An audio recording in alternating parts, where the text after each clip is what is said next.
You can secure 9 points licensure exam if you study well this area. Hi, I am Josh from Yabong Pilipinas, and for this video, we will talk about grasses, sedges, and broadleaves. Ito yung under the topic ng weed science.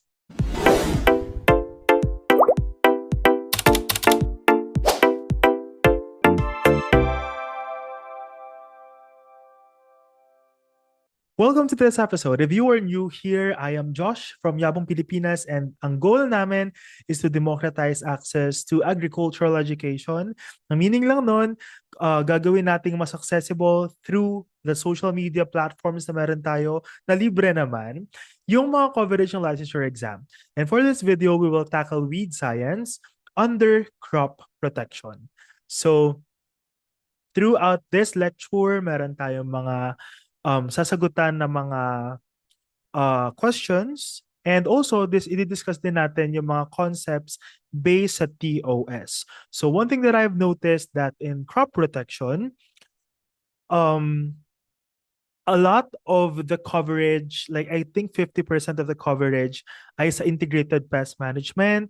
Then susunod yata ay NTOM tapos plant pathology, then 9 points ang about sa weed science.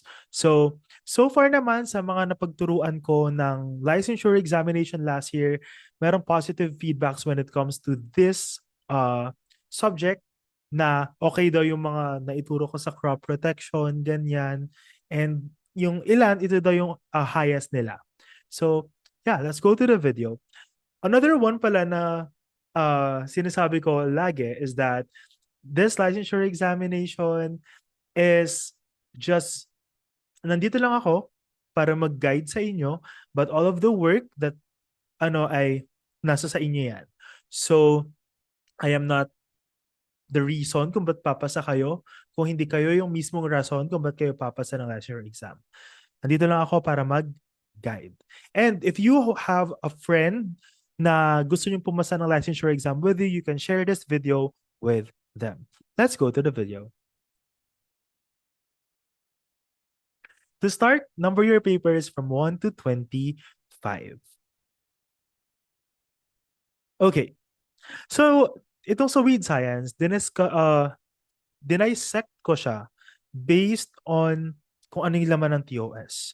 So, sa TOS ng weed science, may one item daw na lalabas on concept of weed science, the characteristics of weeds, crops, and pests. So, tignan natin. Number 1. Weeds and crops compete for the following, except A. Mineral nutrients, B. Water, C. Plant pests and diseases, D. Light. Again, pwede nyo i-pause yung video if you want more time to answer. Then, ayun. Kasi i-dire-diretso ko lang to. The answer here is letter C. Plant pests and diseases. I hope natama nyo yun. Number 2, weeds are generally defined as A, plants that grow in their native habitats, B, plants that grow where they are not wanted, C, crops with low adaptability, or D, plants used for animal feed. The answer here is, mamaya natin malalaman. So here, yung weed science, it is the branch of crop protection that studies weeds. So, yung weeds in terms of their biology, ibig sabihin kung paano sila nabubuhay or nagre-reproduce, ecology, saan silang environment nabubuhay at nagre-reproduce, interactions with crops, ano yung relasyon na kapag kunwari merong ganitong weed, anong posibleng nangyayari doon sa crop na yon, and methods for managing them. So yung methods, doon siya papunta sa integrated pest management. So ang weeds, these are plants that grow where they are not wanted. Nakikipag-compete sila sa crops, livestock, or humans for resources. So example nito, itong nasa gilid natin, this is Pistia stratiotes or yung water lettuce na aquatic siya na perennial na weed. Ayan. So, nagkipag-compete yan sa water sa mga animals imbes na yung mga fishes ay mas maraming space, ganyan sila, dumadami sila doon sa river or kung saan man. Okay, so ang sagot sa number 2 ay they are plants that grow where they are not wanted. So one of the classic examples here na laging sinasabi rin ng mga professors ko back sa UPLB is that, let us say for example, meron kang isang rice farm, tapos sa gitna ng rice farm, meron dong tumubo na rose. So ang weed doon ay yung rose kasi hindi naman wanted. Kahit na kung gaano kaganda yung rose na yon, it is still a weed because hindi siya wanted doon sa rice field na yon. Ang gusto natin na nandun ay rice. Ayan, something like that. So, a lot of the weeds, actually dito may mga inilagay akong pictures from nung nasa freshman pa ako, like 2019. Ayun. So, ayun yung mga inilagay kong photos dito based sa mga laboratory exercises namin dati, etc. So weeds cause 20 to 40% yield losses in rice, corn, vegetables, and plantation crops if unmanaged. So 20 to 40%. Ayan. Number 3. Why is weed growth particularly aggressive in the Philippines? A. Limited sunlight. B. Tropical climate with high rainfall and temperature. C. Cold winters. D. Short growing season. So the answer here is mamaya natin malalaman. So weed problems are magnified by the country's tropical climate. So here in the Philippines daw, where merong high rainfall, marami yung times na umuulan, and temperature din natin dito na may mainit, na merong malamig, they actually favor rapid or mabilis na weed growth and seed germination. So, ayan, mamaya mas makikita natin yan. So ang sagot dito kung bakit ang weed growth ay particularly aggressive in the Philippines kasi akma yung klima at ayun, dahil meron tayong high rainfall and temperature din ng tropical as a tropical country. Number 4. Which of the following is a typical characteristic of weeds? A. Narrow adaptability. B. Slow reproduction. C. Ability to survive in poor soils. Or letter D. Dependence on human management. So, the answer here is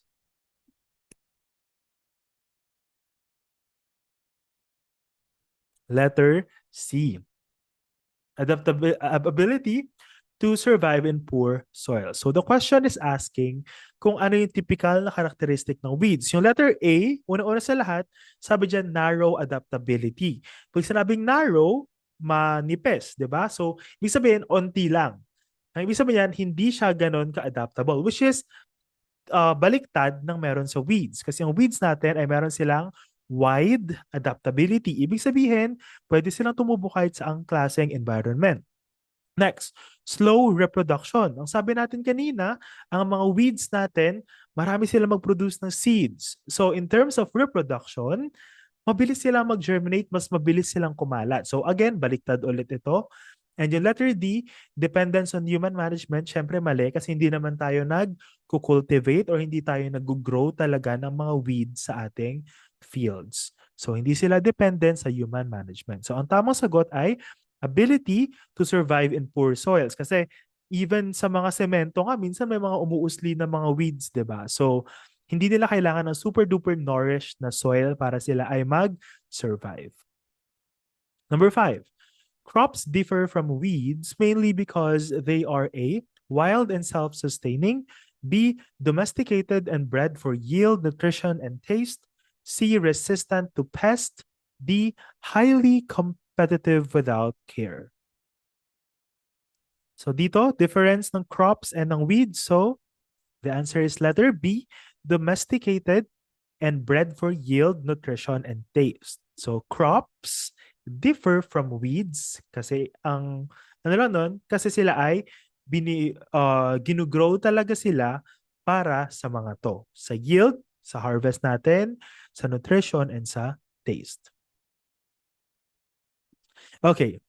Again, Ang lagi ko sinasabi, I want this YouTube series. I want this materials that I will be uploading here in YouTube na siya ay sustainable. So, if you will notice, hindi ako nagfo-focus kasi a lot of review centers right now are focused only on kung ano na yung mga lumalabas dati. Ayun yung lagi nila sinasabi na parang, okay, ito, meron kami mga questions ng mga lumabas na dati, blah, blah, blah, blah, blah. But in the case of Yabong Pilipinas, I want to diversify the type of questions na lalabas. Kasi, for example, what if 10 years from now, bago na yun nasa PRC, tas mas gusto nila yung mga ganitong klaseng questions. So, I want Yabong Pilipinas to still be relevant ever forever. Wow, over naman sa forever. Like, in a long term, di ba? So, ako, naglalagay ako dito ng mga situational na mga, what do you call this? Questions, ganyan. Para at least ma-practice kayo. Kasi again, the licensure exam is about understanding talaga. Hindi lang siya i-memorize mo na i-memorize lahat ng terms kasi kapag nandun ka na, what if ma-mental block ka? Yung mga memorized na mga concepts, madali silang mawala. Lalo na kapag na-mental block ka, mawawala lahat yan. Unlike kapag in-understand mo talaga yung concept, then you can actually answer questions and eliminate. Okay, so let us start with this question. Number 6. Dami ko na sinabi, no? A rice farmer in Nueva Ecija notices heavy infestation of Echinocloa colonna in his direct seeded rice field. A nearby extension worker warns that the infestation may worsen tungro outbreaks. Why is this weed particularly problematic? A, it produces allelochemicals that suppress rice germination. B, it serves as an alternate host for the rice tungro virus. C, it spreads rapidly via rhizomes and tubers. Or D, it competes for nutrients during the late growth stages only. So the answer is, oh wait, letter B. It serves as an alternate host for the rice tungro virus. So you can actually remember that na okay, kapag yung Echinocloa colonna, pwede pala siyang maging alternate host ng virus. Kapag meron kang isang alternate host sa isang field, ang ibig sabihin lang noon, mas madaling kumalat yung virus na yon. And in this case, yung weed na Echinocloa colonna, ito yung parang mas nagpapabilis ng pagkalat ng rice tungro virus. Okay, so here's the relation ng weeds sa crops and yung pests.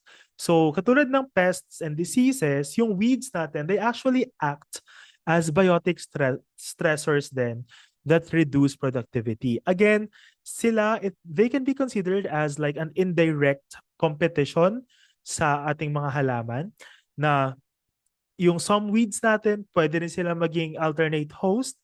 Pero usually, and most of the time, kapag weeds, nakikipag-compete yan sa nutrients, nakikipag-compete sa water, sa space, yung mga yan. So some weeds also serve as alternate host for insect pests and pathogens. Katulad na nung sinabi ko kanina, yung Echinocloa colonna, they can be alternate hosts for rice tungro virus. Okay, so here are some of the characteristics of weeds.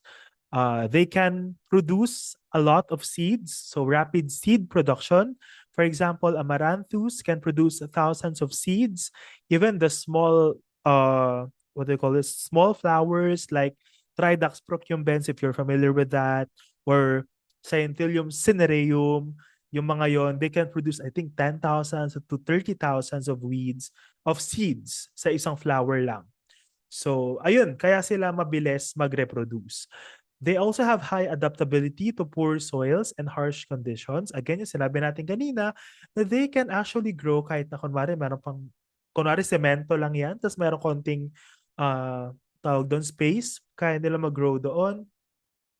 And even kahit hindi fertilized yung soil, kaya nilang mag-grow doon. So dormant seeds that survive long periods. Again, we will connect this with knowledge and crop science. Later, titingnan natin baka mamaya magkakaroon ako ng discussion on that na sige na nga ngayon na nga. Anong tawag dyan? Uh, ito yung story na lagi kong kinikwento whenever I teach weed science, that when I was in first year, meron kaming tinatawag na bio-intensive garden, which is one of the, anong tawag dito? Outputs sa isang class namin. So 2019 ako nag-bio-intensive gardening na activity first year. Tapos, 2019. Tapos, ah nung freshie kami, ang weeds na laging nandun is amaranthus, both yung slender amaranth and yung spiny amaranthus. Tapos, years passed, nung nag-start ako magturo, 2022 or 2024, every semester, same yun na-observe.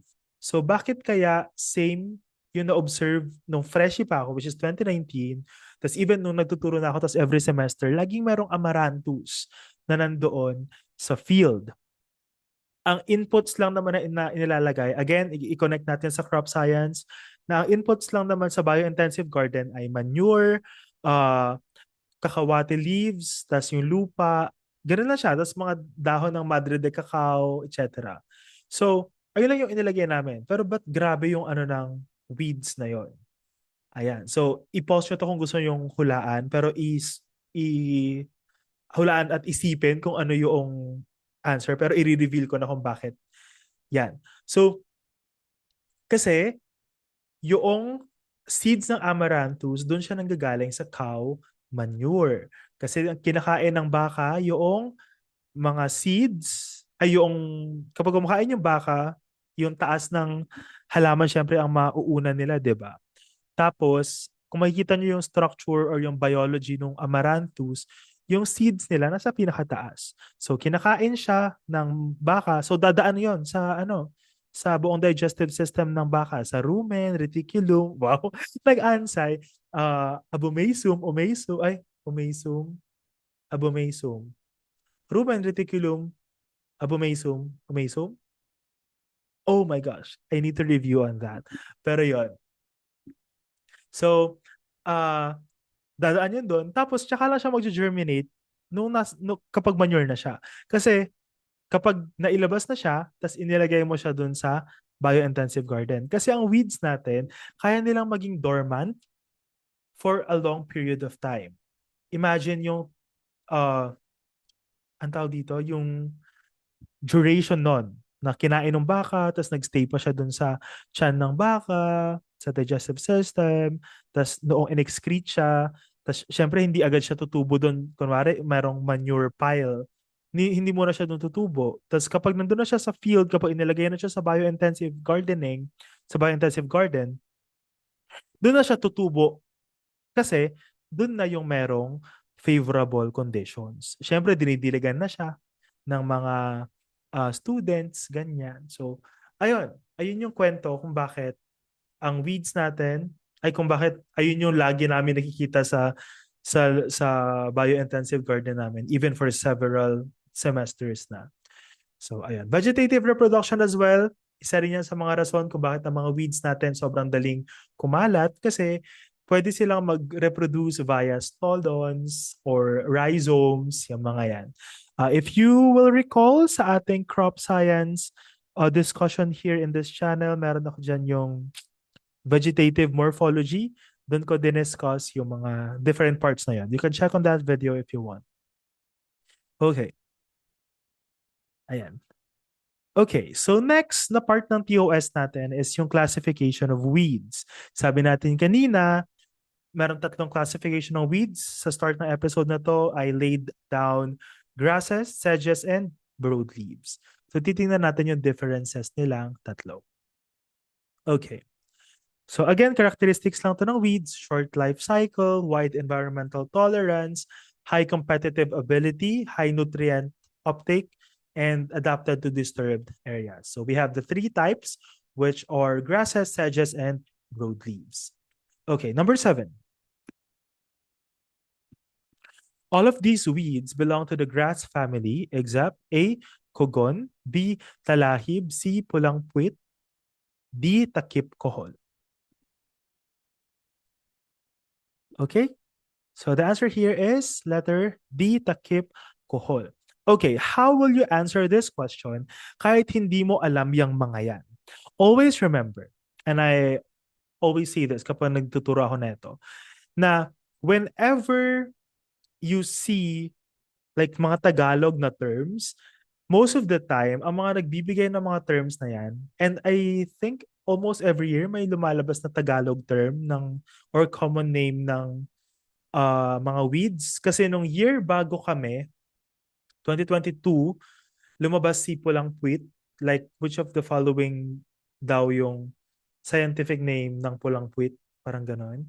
Tapos sa batch namin, 2023, parang lumabas si Mutha, which is Cyperus rotundus. So dito, paano nyo siya malalaman kahit hindi nyo alam tong mga to? So always know na yung mga yan, ang mga nagbibigay niyan ay farmers. Ang mga farmers natin, hindi naman sila like as in super duper technical talaga when it comes to naming stuff. Katulad, for example, tawagin natin siya Echinocloa. Hindi naman sila ganun, di ba? So sila, dinedescribe nila, binibigyan nila ng common name yung mga weeds based on what they observe. So in this question, bakit letter D? Takip kohol. Ang ibig sabihin, baka merong farmer na nakakita ng, okay, itong weed na to, kaya niyang maging shade sa mga kohol. Which will give you the impression na, okay, kung kaya niyang mag-shade ng kohol, kung kaya niyang magtakip ng kohol, baka malawak yung dahon niya. Which means it is a broad leaf at hindi siya grass. Ayun. So, ayun, may mga ilan ding mga stuff. For example, itong pulang puwit. Kaya yan ganyan kasi na-observe ng farmers na yung parang base ng Echinoctoa colonna is somehow mayroong kulay red. So kaya siya tinawag na pulang puwit. Yung mga ganun na bagay. So always take note of that. You make use of that knowledge whenever you can, lalo na sa board exam kasi most of the time, pwede kasi yung mga ganito yung lalabas pero may clue doon sa mga questions. Number 8, which of these is a broadleaf weed? A, barnyard grass, B, morning glory, C, kogon, or letter D, mutha?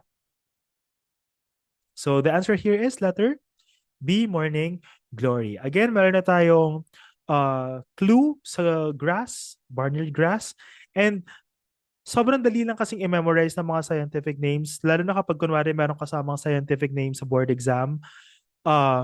Kapag may nakita kayong Cyperus, it will indicate that it is from the family Cyperaceae, which are sedges. And sa grasses, may mga ilan lang kayo na kailangan i-memorize, like Echinocloa. Yan, so it means grass. Grass na yan. Yan, Imperata cylindrica. So those are some of the common grasses. I will discuss a lot of them later. Number 9, which of the following weeds is classified as a grass? A. Cyperus rotundus, B. Amaranthus spinosus, C. Echinocloa cruz-galli, D. Mimosa pudica. So here, make use of the knowledge na sinabi ko kanina sa number 8. So the answer here is Echinocloa cruz-galli. Which weed has a triangular stem and no nodes? A. Kogon, B. Purple nutsedge, C. Bidens pilosa, D. Paspalum conjugatum. Okay, triangular stem. Ang triangular stem is a characteristic of sedges. So, kailangan nyo na natin alin sa mga to ang sedges. So, the answer is purple nutsedge with the scientific name Cyperus rotundus. Number 11. The common name of Chromolina odorata is A. Kogon, B. Hagonoy, C. Makahiya, D. Carabao grass. This one, you can actually answer it through elimination. So the answer here is Hagonoy. Tandaan nyo na lang yung mga yan. Mga common name. I will actually link a resource that I got, mga Tagalog na names ng mga weeds that I compiled from, anong book yun? Basta a resource from Phil Rice. Ilalink ko na lang siya sa baba for your reference. Yan, nag-compile ako dati ng mga ganun. May grasses, sedges, tapos broadleaf, tapos ano yung mga Tagalog names nila. Ilalagay ko sa comment section. Okay, let us start with grasses. So, itong mga to, naglagay lang ako ng mga pictures para ma-imagine nyo sila kesa naman puro lang, what do you call this? Puro lang pangalan or scientific names yun nandyan. Tapos, ayan yung karaniwan na yung mga descriptions na kailangan. Ano yung growth habit niya,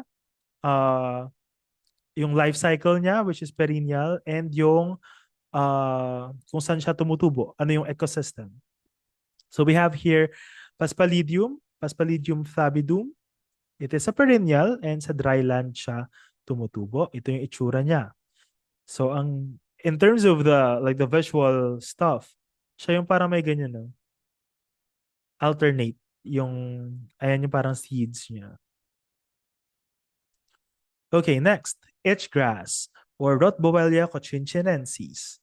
So ito pala, if you're gonna memorize like scientific names, hindi naman like super duper kailangan na yung buo talaga yung i-memorize nyo kasi it will be very hard, lalo na kapag ngayon nyo pa lang sila ulit nire-recall.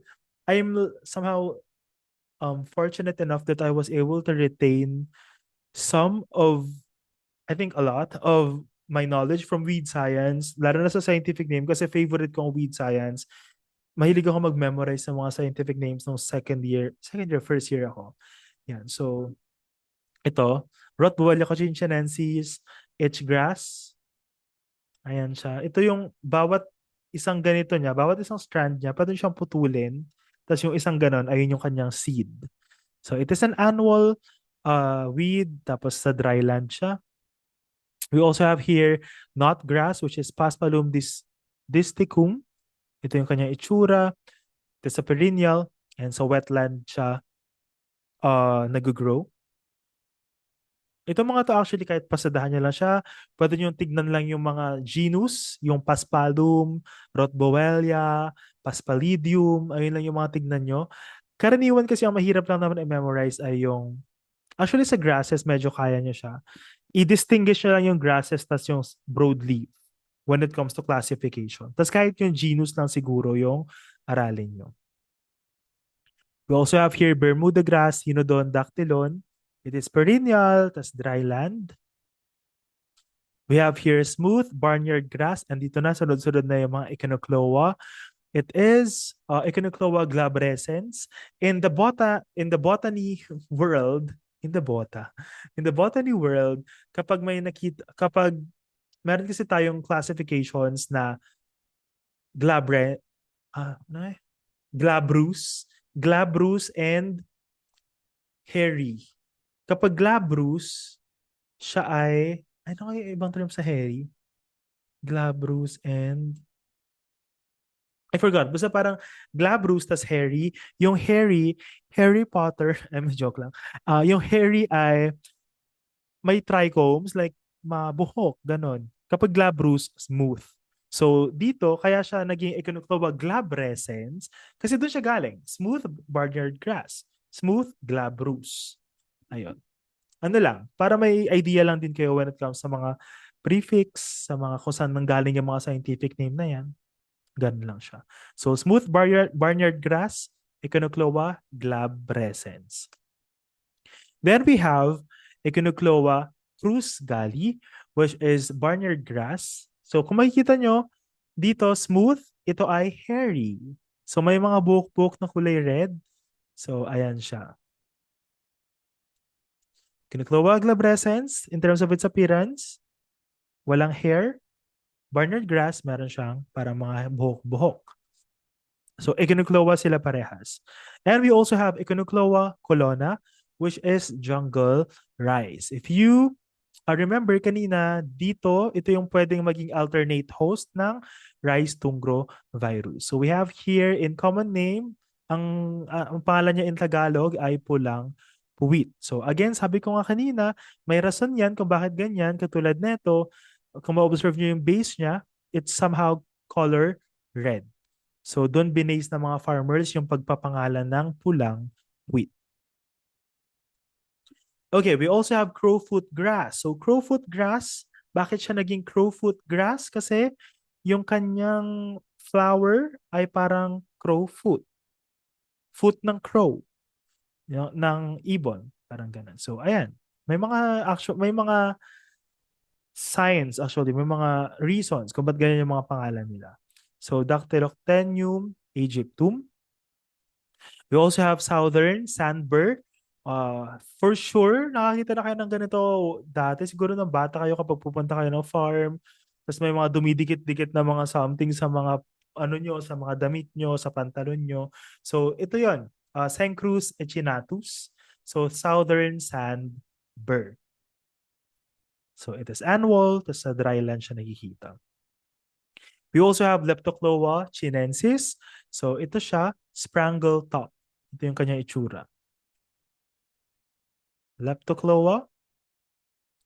We also have large crabgrass, Digitaria ciliaris. Then I think meron ding isang Digitaria pa. Baka mamaya. We have Cogon grass, Imperata cylindrica. So, Cogon. Okay. So, we also have sedges. So, sa sedges, onti lang naman. Tapos, madali lang siyang i-distinguish. Kasi yung kanilang scientific name, they are all Cyperus. So, they came from the family Cyperaceae. Again, ang ating grasses, ang difference nila sa sedges ay round yung kanilang stem. Ayun. Tapos ito ay triangular. So kaya rin siya may, for example, here sa taas, tatlo yan. May parang tatlong dahon yan dyan. So triangular kasi yung kanyang stem. So it is a small flower umbrella plant or Cyperus deformis. Ayan ang kanyang itsura. Wetland siya. Ito yung karaniwan na nakikita sa mga rice fields. If you're gonna look for sedges, you need to look at rice fields. Kasi parang almost same sila ng itsura, kaya minsan nakakalito. We also have rice flat sedge, which is Hyperus iria. Annual din, then wetland. Meron pa isang Cyperus. Ito, Cyperus rotundus, which is purple knot sedge. So, kaya siya purple knot sedge. Sabi natin kanina, ito yung isa sa mga madaling mag-reproduce. Kaya niya mag-reproduce through its rhizomes. Ayan. Tapos meron siyang para mga storage organs like this. Tapos dyan sila nag-reproduce. Itong photo na to. Ayan, di ba? Dumami na yan sila. Ayan. Tapos ito yung tsura ng kanyang taas. So it is perennial. It can grow dryland and wetland. Lumabas to nung time namin. Tagalog name, parang ganun.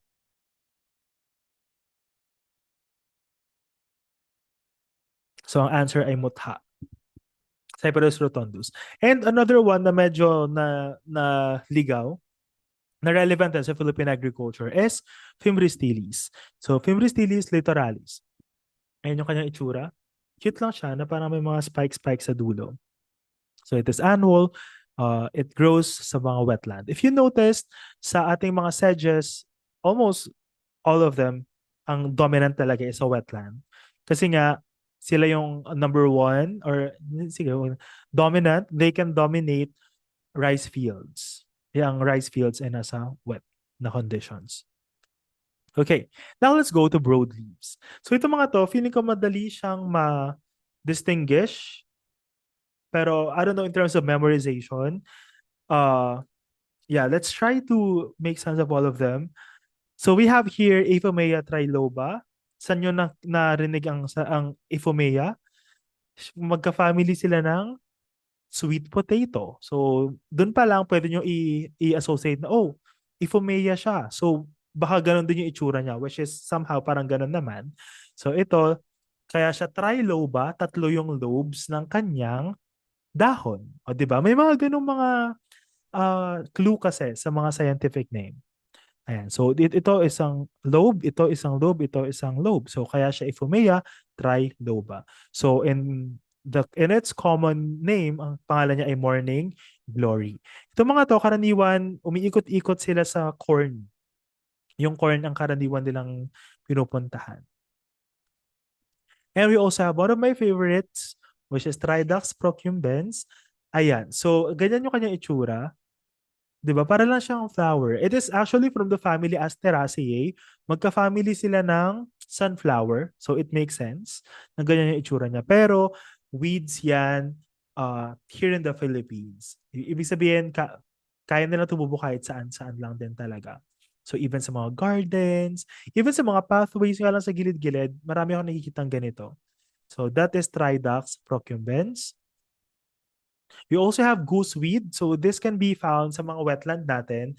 Alala ko dati nung nag-collect kami ng specimens nung freshie, nakakuha kami ng mga ganito sa mga rice fields din. So gooseweed, Phenoclea zeylanica. So ito yung kanyang parang distinguishing characteristic. Yung cute na yan. Wow. Yun na lang yung description, yung cute na yan. Yan, yung sa ano niya. Diyan yata yung seeds niya. Yan, parang yung mga flowers.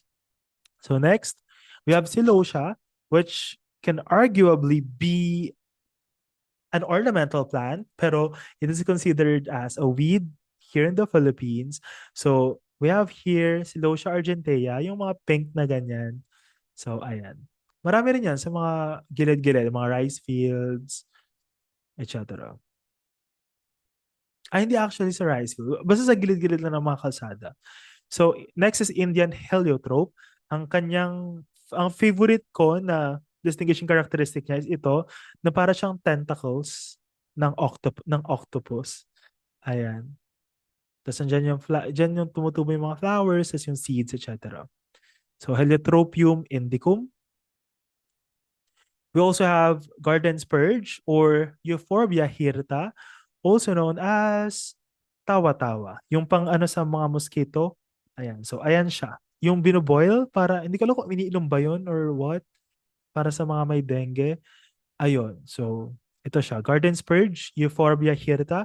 Magka-family sila ng rubber. Kasi kapag binuksan mo yan, may dagta na lalabas dyan. From the family, Euphorbiaceae, from the term itself. Euphorbia yan, hindi siya euphoria. Oh my God, but euphoria yan. Euphorbia hirta. Magka-family sila ng Euphorbia, yung may tusok-tusok na ornamental. Euphorbia mili, ayun yung scientific name nun.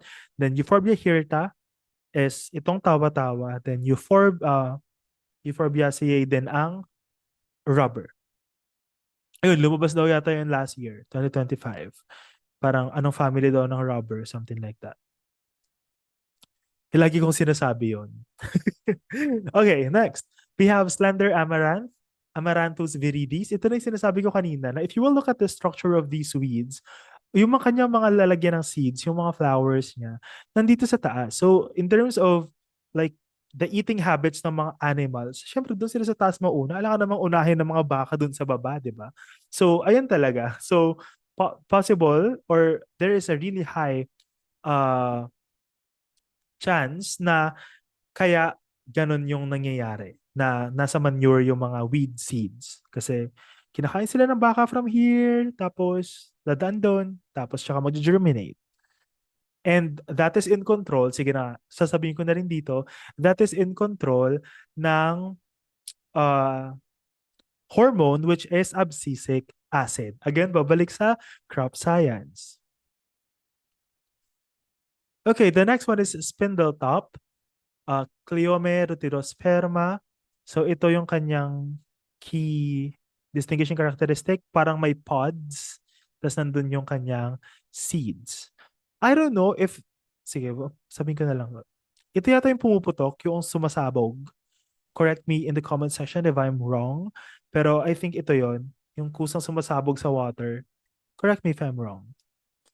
Next, we have here picadal weed, Monocoria vaginalis, na para siyang gabi. And makikita rin to sa mga rice fields. Ito yung isa sa mga broadleaf weeds na nasa rice fields. And here it is, one of my favorites as well, Pistia stratiotes water lettuce. So, ang water lettuce, they can actually reproduce through offshoots. Yung offshoots, parang dito tutubuan sila ng parang stem, ng offshoot. So, meron parang magbo-branch diyan. Tapos doon sa branch na yun, doon ulit tutubo yung maliliit na water lettuce. Kaya sobrang bilis nilang dumami sa ilog or sa kanal, ganyan. Kasi sobrang dali lang nila mag-reproduce. We also have dayflower, Commelina benghalensis. I think meron pang isa, Commelina something. Meron ba dyan? Tingnan natin mamaya. So, yan. Commelina benghalensis. Then we also have beggar sticks. So, Bidens pilosa. Ano lang to? Like super duper ganun lang siya. Kaya stick siguro yan. Kasi as in, straight lang siyang ganun. Tapos may, yan lang, ganyan. One of the most prominent na alam natin, which is Mimosa pudica, sensitive plant, makahiya. Ayan, so ito yung kanyang itsura kapag naka-close. Alala ko dati parang may pa-bonus points yung professor namin kapag nakapag-herbarium kami na naka-open yung ang tawag dyan, naka-open yung makahiya. At hindi ko siya nagawa yata. Peke yung ganyan ko, parang dinesign ko na lang siya. Okay, next we have Eclipta prostrata. Ayan, Eclipta. We also have Lantana camara. Lantana camara, kilala rin niya na merong allelopathic property. Ayan. Maganda yung kanyang flowers. Minsan ginagamit rin tong ornamental crop. We have horse purslane, Trianthema portulacastrum. And we also have common purslane, Portulaca oleracea. So, purslane, Portulaca. Ito yung isang sinasabi ko kanina, Commelina diffusa. So, spreading day flower. Okay. So, ayun lang yung mga ayun yung mga weeds na common here in the Philippines. Those are some of the weeds na fino-focusan or ini-introduce sa atin noong, for example, in our curriculum sa UPLB, ayun yung mga sinasabi, which means that they are the relevant weeds that affect our agriculture here in the Philippines. Ayun din yung sinasabi kong technique, lalo na in crop science and even entomology when we go there, na yes, for example, there are 32 orders or more orders of insects, but ano lang ba yung 14 or 13 na nakaka-apekto talaga sa Philippine agriculture? So, you don't need to like memorize all of the 32 na orders. And even here in weed science, you don't need to actually memorize everything na you just need to familiarize yourself with them para at least magkaroon kaya mong i-eliminate. Kunwari, sa choices doon, merong isang cyperus. So, alam mo na agad na sedge yun. Tapos hindi siya ganito, hindi siya broadleaf, hindi siya grass, parang ganyan. So, ganon. Let's study smart and not study hard. Ayun. That's my motto. Ayun. Anyway, let's move forward. Effects of weeds on human affairs. We have here 2 items daw yan. Effects of weeds on crop production, analyze weed reproduction and establishment. Another 2 items, change in weed population, factors affecting weed population and dispersal. Ibig sabihin, paano sila kumakalat, and evaluate crop weed competition. Okay, number 12. Which of the following illustrates allelopathy in weeds? A, water hyacinth spreading rapidly in rivers. B, cogon releasing chemicals that suppress crops. C, nut sedge spreading via tubers. Or letter D, Bermuda grass spreading through stolons. So in answering this question, you just need to know kung ano ba yung epekto ng allelopathy or ano ba kapag sinabi nating allelopathy. And that pertains to chemicals. So dun pa lang, masasagot mo na ang answer ay letter B, which is cogon releasing chemicals to suppress crops. Next, number 13, a rice farmer observed reduced yields despite adequate fertilization and irrigation. Field inspection revealed that heavy growth of sedges. What is the most likely reason for the poor harvest? A suggests improve soil water retention. B suggests compete directly for light, water, and nutrients. C suggests prevent fungal diseases in rice. D suggests fix nitrogen for crop use. Again, ilalagay yung mga yan dyan. Yung question na yan, ilalagay yung mga yan dyan because of a reason. So the answer here is, wait up, letter B, suggests compete directly for light, water, and nutrients. So sinabi na dyan na revealed heavy growth of sedges. So nakikipag-compete sila. Number 14. A single Beden spilosa plant is capable of producing over 10,000 seeds. What does this illustrate about weed biology? A. Low adaptability to the environment. B. High seed production ensures rapid field colonization. C. Weeds are dependent on human management. D. Seeds of weeds are short-lived in the soil. So, merong initial sentence. Ano daw yung ini-illustrate nun sa weed biology? The answer is, I hope na tama yung sagot yung dito, high seed production ensures rapid field colonization. Again, 10,000 seeds. Sinabi niya kung ilan. So, high seed production. Number 15. After land preparation, a farmer notices that weeds sprouted faster than his crop. Which characteristic of weeds explains this? A. Presence of dormant seeds that can survive in soil until conditions are favorable. B. Dependence on crop residues for germination. C. Inability to tolerate flooded fields.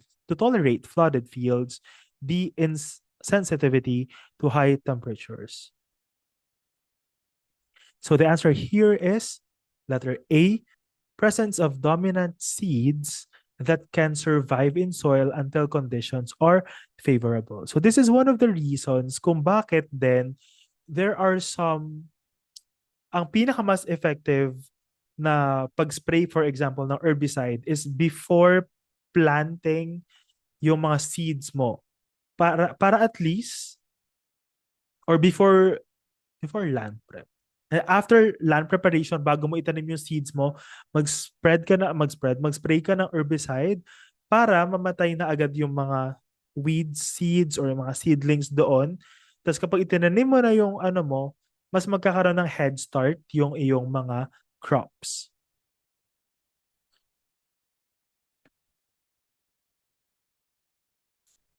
All right. Number 16, a sugarcane plantation reports severe competition from Cogon, Imperata cylindrica. Despite repeated slashing, the weed keeps coming back. What is the most likely reason for its persistence? A. It spreads mainly through stolons that are left after slashing. B. It generates through rhizomes that remain underground. C. It is highly resistant to chemical herbicides. D. It produces more than 10,000 seeds per plant. So, ang keyword dito is despite repeated slashing. So, kapag nagsaslash ka, sa taas lang yon. It means nasa baba ang problema. So, ang answer dito ay letter B.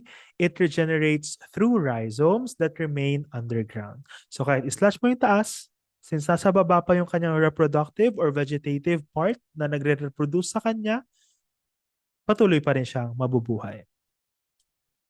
Number 17, the most efficient agent of weed dissemination is A. Flood water, B. Farm animals, C. Wind, D. Man. I think kinorek ako dito eh. Hindi ko alam kung na-edit ko dito. The answer here is, mali yan. The answer is man. Ayun. So, ang answer dito ay man. Tao daw. Kasi pwede natin dahin talaga. Okay. Table of specifications. Another na part nun ay weed management. 2 items. So dito papasok yung question number 18 until 25 na yata to. Crop rotation and timely planting are examples of what weed management method? A, mechanical control, B, cultural control, C, biological control, D, chemical control. The answer here is cultural control. So crop rotation and timely planting. Number 19, a smallholder farmer relies on hand weeding as his main weed management strategy. This method falls under A, preventive control, B, mechanical or manual control, C, chemical control, D, biological control. The answer here is letter B, mechanical or manual control. Number 20, an agricultural extension worker advises a farmer to combine cultural, mechanical, and selective chemical methods for long-term control. This approach is known as A, herbicide resistance management, B, integrated weed management, C, preventive weed management, or letter D, monoculture weed control. Obviously, the answer here is letter B, integrated weed management. Number 21. A farmer sprays Butachlor to control weeds in his rice field. This weed management method is classified as A, preventive, B, cultural, C, mechanical, D, chemical. Obviously, my spraying, so the answer is letter D, chemical. Number 22. Which of the following is a major limitation of chemical weed control? A, requires intensive manual labor. B, encourages crop diversity. C, may harm the environment if misused. Or letter D, promotes faster crop maturity. The answer here is letter C, may harm the environment if misused. And this is actually, if we're going to go back to my other videos on nature and importance of agriculture, and I think extension din sa agricultural extension, that's the reason why, di ba dati nagkaroon ng Green Revolution.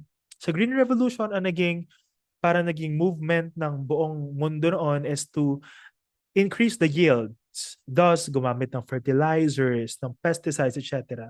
But then they didn't expect na meron pala siyang harm when it comes to soil quality, even to the pollinators. So, ayun. Chemical control is actually the last resort when it comes to integrated pest management. And these are some of the things that we as a society, ang natutunan natin sila dahil sa mga pagkakamali natin ng mga naunang dekada. Ayun. So, thus, meron tayong sustainable agriculture ngayon, meron tayong organic agriculture, permaculture, yung mga yan. Number 23. The use of fungal pathogens to suppress water hyacinth populations in Philippine rivers is an example of A, cultural control, B, preventive control, C, biological control, D, chemical control. The clue here is use of fungal pathogens. So the answer here is biological control. Number 24. A farmer planted mung bean after rice to reduce weed pressure in the succeeding season. This is an example of A, preventive control, B, cultural control, C, chemical control, or letter D, biological control. Basically, if we were going to summarize this in 2 words, it's crop rotation. So the answer here is cultural control. And lastly, number 25. A rice farmer wants to reduce weed growth during the vegetative stage of his crop. Which is the best cost-effective technique should he apply? A, draining the field completely. B, flooding the field with water. C, spraying herbicides regularly. D, leaving the soil dry after land preparation. Again, rice, that's a clue. The next one is vegetative stage. That's also a clue. And ang hinahanap natin ay cost-effective technique. So the answer here is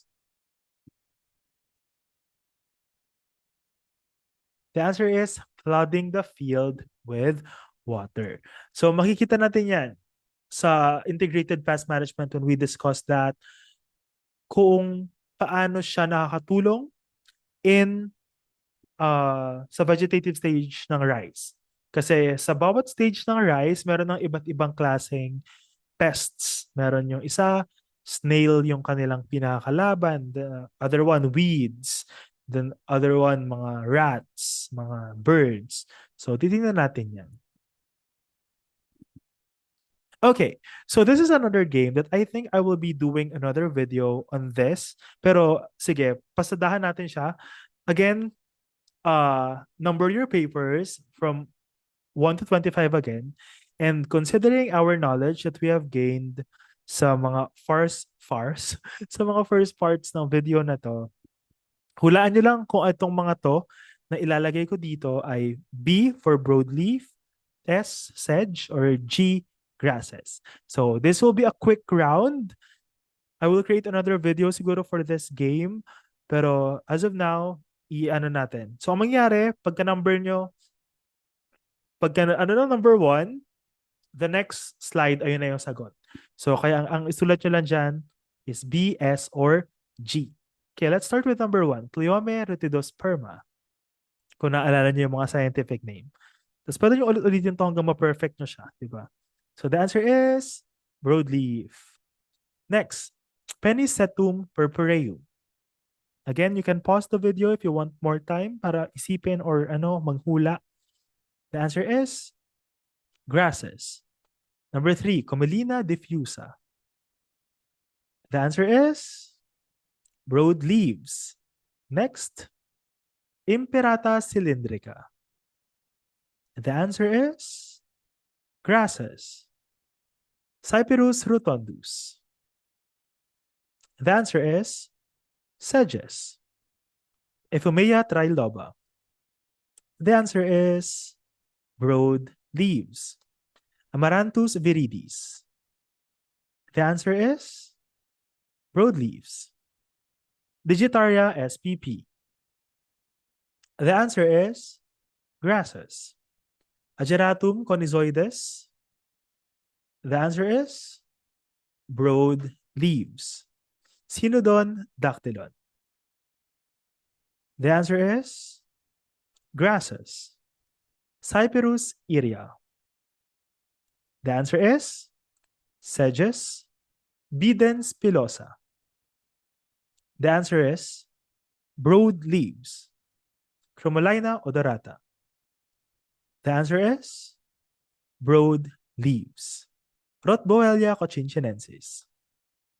The answer is grasses. Pistia stratiotes. The answer is broadleaves. Mimosa pudica. The answer is broadleaves. Paspalum conjugatum. The answer is grasses. Echinocloa colonna. The answer is grasses. Fimbristis spp. In the Philippines, ang pinaka-aray, Fimbristis littoralis. The answer is sedges. Monocoria vaginalis. The answer is broadleaves. Portulaca oleracea. The answer is broadleaves. Leptocloa chinensis. The answer is grasses. Mutha. The answer is sedges. Cyperus deformis. The answer is sedges. And lastly, Heliotropium indicum. The answer is broadleaves. And that's it for this video. Thank you very much for listening. Thank you very much for reaching the end of this video. And if you want someone na friend mo na pumasa rin ng licensure like you, kindly share this video to them. If you're new here, you can like, subscribe, and click the notification bell para maging updated ka whenever you are reviewing. And I will be posting stuff here in Yabong Pilipinas. As of now, February 2026, I am posting every Mondays, Wednesdays, and Fridays para mailabas ko siya before June, I guess, lahat ng mga subjects. I will try my very best para magawa yon. Let's go. Anyway, that's it. Thank you very much for listening. See you in the next episode. Bye.